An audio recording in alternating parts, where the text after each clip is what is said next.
Good afternoon to everyone. I hope you're having a very engaging experience in Rubicon. I know for the times that I've been here, it has been a wonderful time.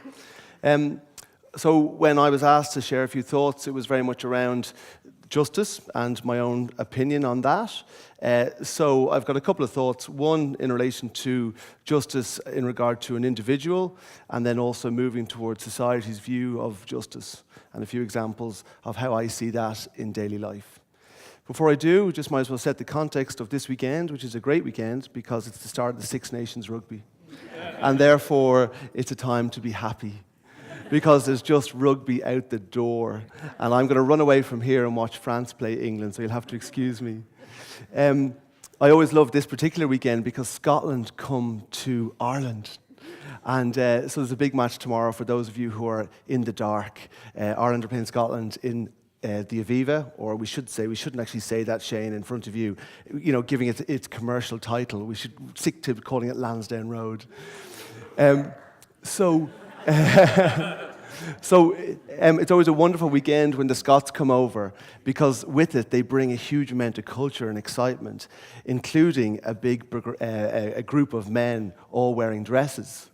And so therefore all the women in Dublin get hugely excited and all the men get very, very scared and quite defensive. So you walk into a pub tonight, you'll see all women very excited about these men in kilts, and you'll see all their boyfriends and husbands getting very defensive, thinking they're just as macho. It's interesting, the whole culture of kilts, where in one context, wearing kilts is a form of bravery, such as in Braveheart. But for me, it's more of a form of cabaret. But I'll let you decide. I could have played for Ireland. I could have played rugby for Ireland. Some of you are laughing. I find that very offensive. At least that's what I thought when I was 16. I was 16, it was everything to me. Everything to me. Rugby was just what I wanted to do. I trained really hard.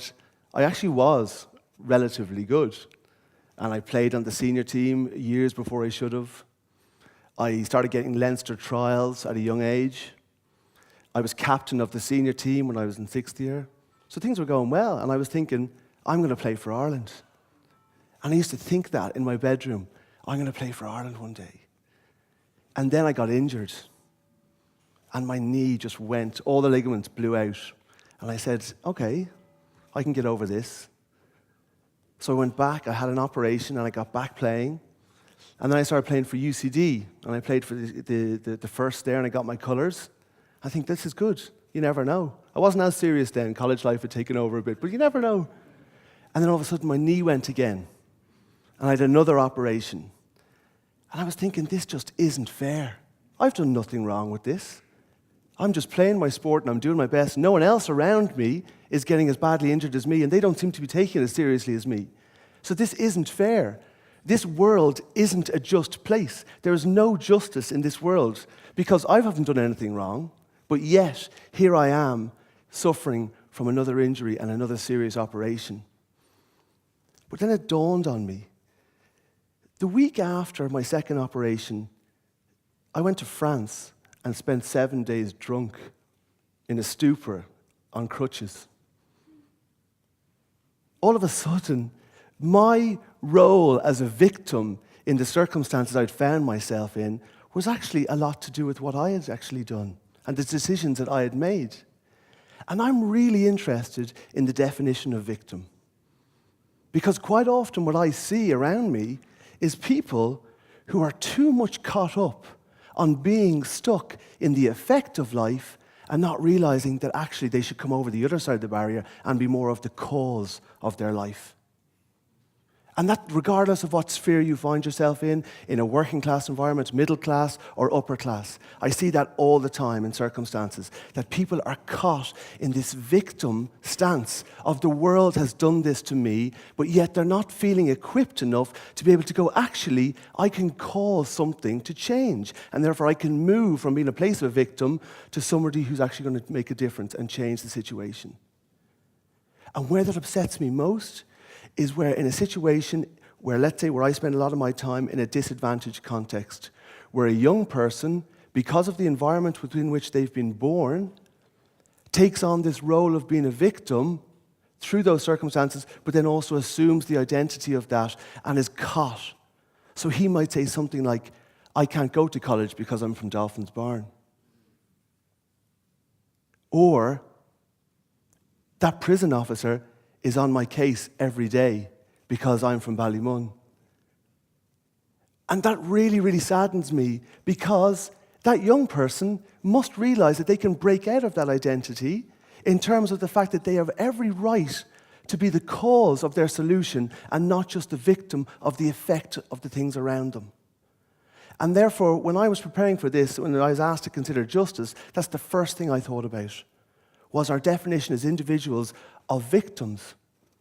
And I see this in a church context and a lot too, which is not very much around the social sort of conversation we're having at the moment, but I see people who are constantly caught in this victim mentality of saying, oh, well, that's the world around me. And they're not realizing that they can actually be the cause of their own solution. So if we looked at this as an equation where cause versus effect, we see that effect in some people's lives is small case, and we see then that the effect is small case and cause is big case, but they're not seeing the fact that they can be their own solution.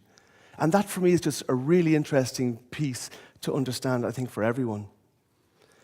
I spent a lot of time in prison, and therefore I'd like to move my thoughts now around discussing, or perhaps me even sharing my thoughts, on how society actually defines justice and how willing we are as a people to be able to pull back the lens and consider how wide the definition of justice should be.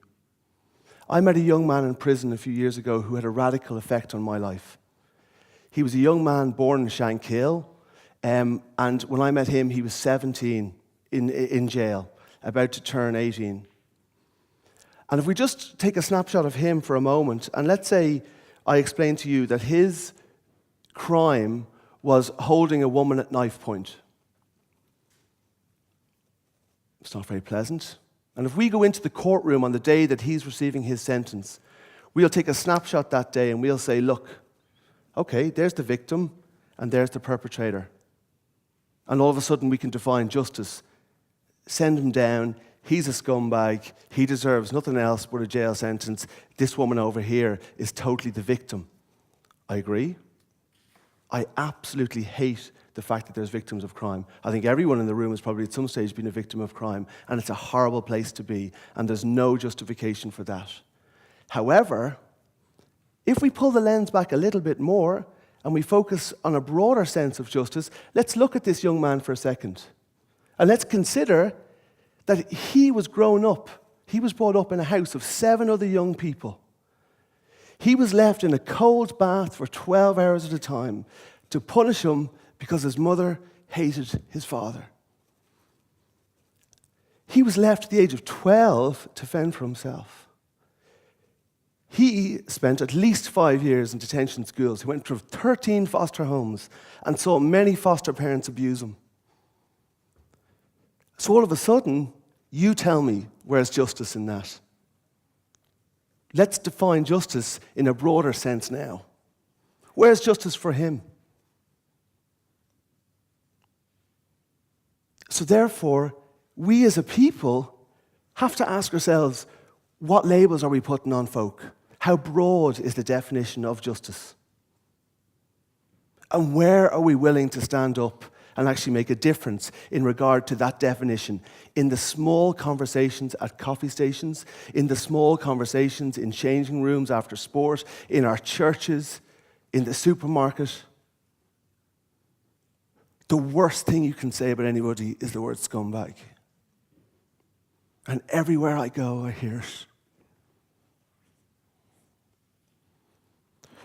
So for me, to find justice, people say to me, wouldn't it be amazing if we had the best justice system in the world? And I say, it depends on how you define justice. So, the challenge for all of us is how willing are we to pull back that definition and to consider it? And I think I can take it that in a middle-class environment, There's a huge amount of challenge in that. Because I see a city full of injustice and inequality. And yet, here I am as a Christian, and I read in Hebrews chapter 4 that God sits on a throne of grace. God sits on a throne of grace. God is sovereign. God will administer justice, and he will be the one who will apply justice throughout all of our lives. But yet, he sits on a throne of grace. And for me, I would just love to see that grace is fully applied in everyone's life, not just in how they speak, but in their attitudes of their heart. I think that's my 10 minutes.